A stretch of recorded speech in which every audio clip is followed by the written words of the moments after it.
Hello friend, জীবনের ডেরার একটি ব্লগে আপনাদের সবাইকে স্বাগত জানাই। আমি কিছুদিন আগেই একটা বিয়ে বাড়িতে গেছিলাম, তো সেখানে কিভাবে কি রেডি হয়ে গেছিলাম, কি ভাবলাম সেটাই আজকে তোমাদের সাথে শেয়ার করি। তাহলে চলো দেখে নিই। আমি সিম্পলি একটা মেকআপ লুক ক্রিয়েট করেছিলাম, সেটাই তোমাদের সাথে আজকে শেয়ার করব। এখানে আমি ফার্স্টে মুখটাকে ভালোভাবে আগে ক্লিন করে নিয়েছি।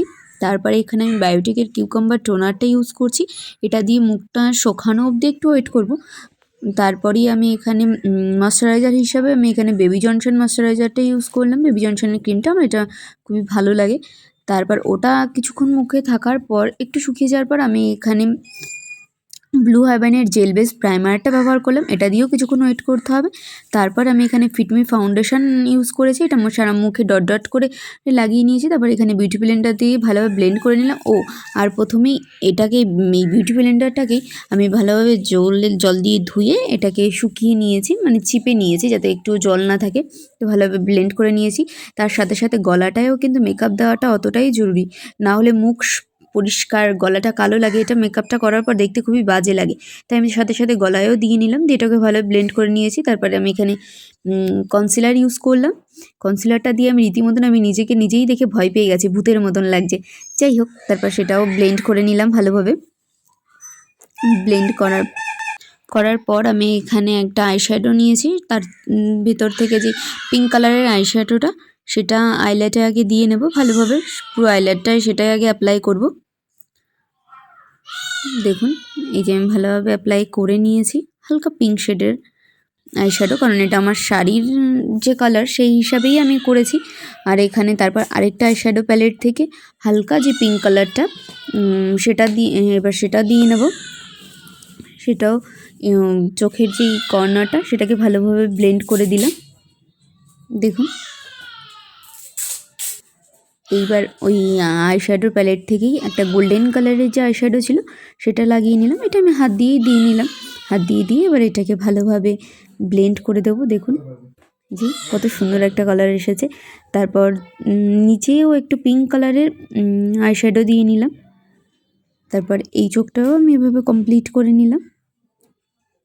এই দেখুন, আমার দুটো চোখই কমপ্লিট হয়ে গেছে। এখানে আমি ল্যাকমির যে আইলাইনার সেটা ইউজ করছি। আর আমার না আইলাইনার পরতে খুবই অসুবিধা হয়, একটা আইলাইনার পরতে বহুত সময় লাগে। তো যাই হোক, অনেক যুদ্ধ করে আমার আইলাইনার পরা কমপ্লিট। যখন ফাইনালি ঠিকঠাকই হয়েছে। এবার এই চোখে পরার পালা। দেখুন, এই চোখেও পরে নিয়েছি। যাই হোক, আজকে আমার সেভাবে কোনোই অসুবিধা হয়নি, একবারেই ঠিকঠাক হয়ে গেছে। যাক, ভালো। আর তারপর আমি এখানে ল্যাকমির যে কাজলটা আইকন সেটা ইউজ করছি। কাজলটা দিয়ে আমি একটুখানি মোটা করেই পরবো, কারণ আমার কাজল সবসময় একটু মোটা করে পরতেই আমার ভালো লাগে। হালকার থেকে মনে হয় যেন আমার মোটাই বেশি ভালো লাগে। যাই হোক, এই চোখটাও পরে নিয়েছি। তো এবার এই আমার কাজল টাজল পরা কমপ্লিট। এখানে আমি এই যে পিঙ্ক কালারের ব্লাশার ইউজ করছি। হালকা করে একটু ব্লাশার দিয়ে নেব, যাতে একটু গালটা একটু পিঙ্কি লাগে। তো আর কিছুই নয়, তো জাস্ট হালকাই দেব, বেশি দেব না। আমি সব সময় একটু সিম্পল মেকআপই পছন্দ হয়। তারপর আইশ্যাডো প্যালেটটা থেকেই একটা গোল্ডেন কালারের হাইলাইটার নিয়ে নিলাম। আর সেটা একটু নাকে আর একটু গালে হাইলাইট, যেখানে হাইলাইট করার জায়গাগুলো সেখানে হালকা করে দিয়ে নিলাম। এবার এটাকে হাত দিয়েই ভালোভাবে ব্লেন্ড করে নেব। আর আমার আইশ্যাডো এই হাইলাইটারটা আমার খুবই পছন্দের। আমার আলাদা হাইলাইটার আছে, কিন্তু সেটা আমার অতটা ঠিক ভালো লাগে না, আমি এটা থেকেই ইউজ করি। যাই হোক, আমি লিপস্টিক পরার আগে একটু বোরোলিনটা লাগিয়ে নিলাম, কারণ লিকুইড লিপস্টিক পরলে না ঠোঁটটা কেমন একটা হয়ে যায়। তো একটু বোরোলিন লাগিয়ে নিলে আগে ঠোঁটটা বেশ সফট থাকে। আর আমি এখানে একটা মেরুন কালারের লিপস্টিক ইউজ করছি। আমার এই সত্যি বলতে আমার এই মেরুন কালারটা খুবই আমার পছন্দের একটা কালার। যাই হোক, লিপস্টিক পরে টরে নিয়ে মনে পড়লো যা আমি মাস্কারা পরতেই ভুলে গেছি, তার মাস্কারাটাও পরে নিলাম। যাক, মেকআপ কমপ্লিট, ডান। তো এখানে আমি হেয়ারস্টাইলটা করে নেব। আমি খুব সিম্পলি হেয়ারস্টাইল রেখেছি এখানে। যাক, উপরে একটু ক্লিপ দিয়ে তারপর চুলটাকে কোনো রকম আটকে একটা গাজরা লাগিয়ে দিয়েছি, ব্যাস কমপ্লিট। তারপর আমি শাড়ি টাড়িও পরে নিলাম, জুয়েলারি সব পরা কমপ্লিট।